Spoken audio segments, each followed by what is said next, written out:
Hello, everybody. Welcome to episode 41 of Optimal Living Advice, the podcast where we take any questions you might have about the many struggles of life and we get them answered for you here on the show.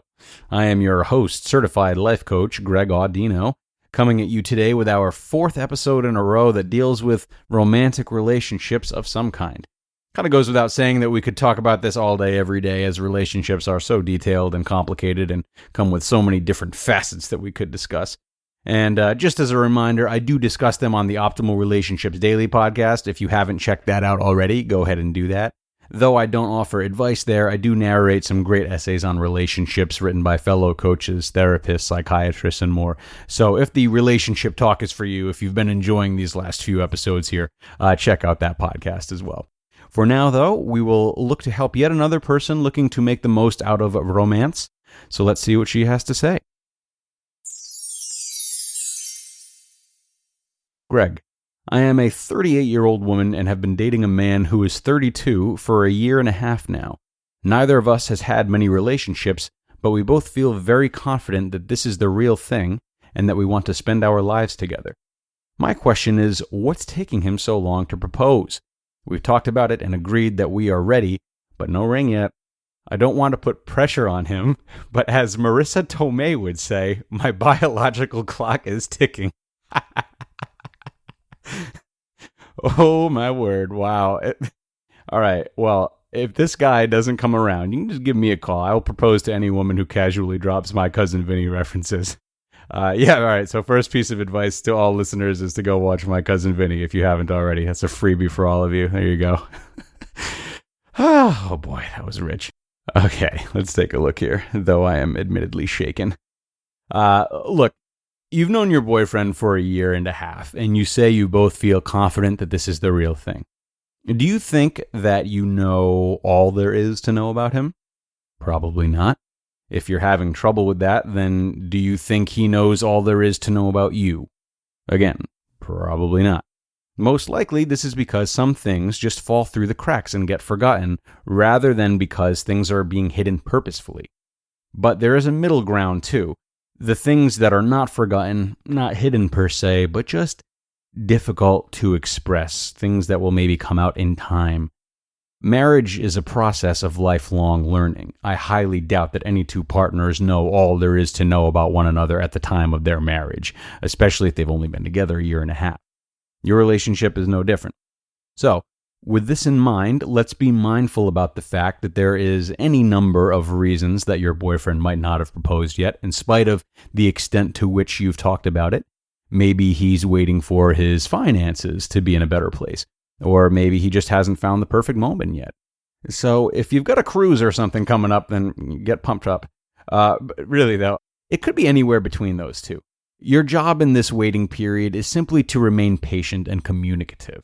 It's also your job to understand two things. The first thing is to remember that in no way, shape, or form is this potential concealing of information a sign that you are not loved. Even if it's something closer to finances than it is to waiting for the right proposal moment.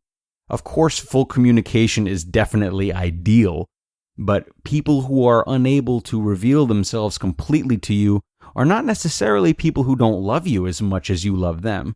Many times, people keep information from loved ones as a means of protecting them, or because they don't feel it would be useful, good or bad, to disclose information, or quite frequently, out of concern that their loved one's impression of them will change.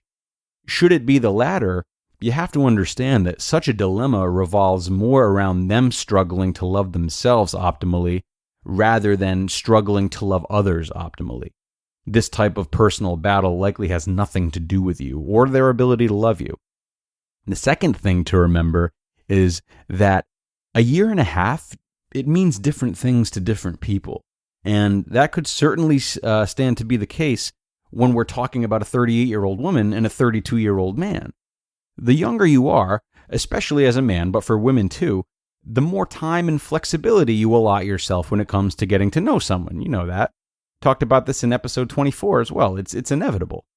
The closer we are to middle age, especially with fertility in question, the easier it gets to want to rush things along. I'm sure this is truthful for you in some ways, that in the few relationships past, you put less pressure on partners to make a commitment and to be the perfect match and to do everything correctly. With more rush comes higher standards and less time or tolerance to get to know one another. Speeding things up around your age, it makes sense, yes, but it comes with these risks. You have to understand that. Now, think for a second about what a year and a half might mean to your partner. Okay? You know what it means to you. For him, one could see how he'd feel less pressured by time, both emotionally and physically. Not that getting married has to be more about pressure than desire, of course, but he doesn't have as much reason to be in the same rush as you do. However, that's not to say that he isn't well aware of your age and is likely picking up some of the stress that you're feeling from this, which wouldn't make him feel any more at ease. He's likely caught in a whirlwind between wanting to feel perfectly ready for himself, as we men tend to do, as well as accommodating to your perfectly understandable needs in this situation. He might communicate this, he might not. Whatever the case may be aware that he too is likely wrestling with this impending proposal, just in a different way. And finally, I would be remiss if I didn't remind you that you are allowing stupid social norms to dictate this entire struggle of yours right now. I'm sorry, but you don't have to wait for him to propose. There's no one worth listening to that's saying that you as a woman can't propose to him if you're ready to. I know I'm turning this into like general advice here, but for everyone listening, there are so many absurd social norms that prevent us from doing things that are very important to us and don't hurt anyone.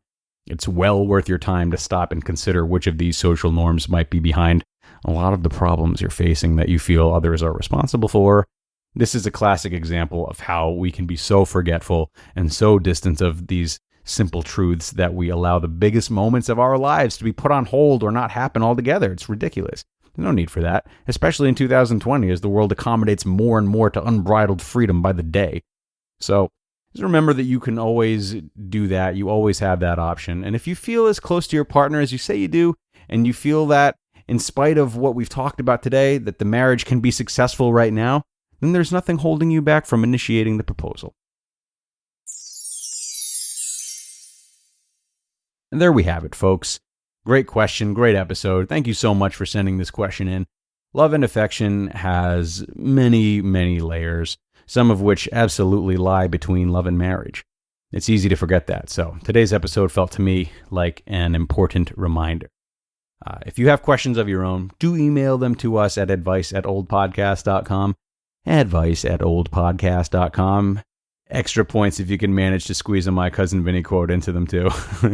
And if you'd like one, we'll also send you a free book from our collection for submitting a question. Other than that, you can check us out at oldpodcast.com or I am at gregaudino.com.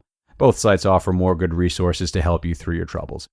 Can't wait to see you in the next one, everybody. And until then, have a wonderful day.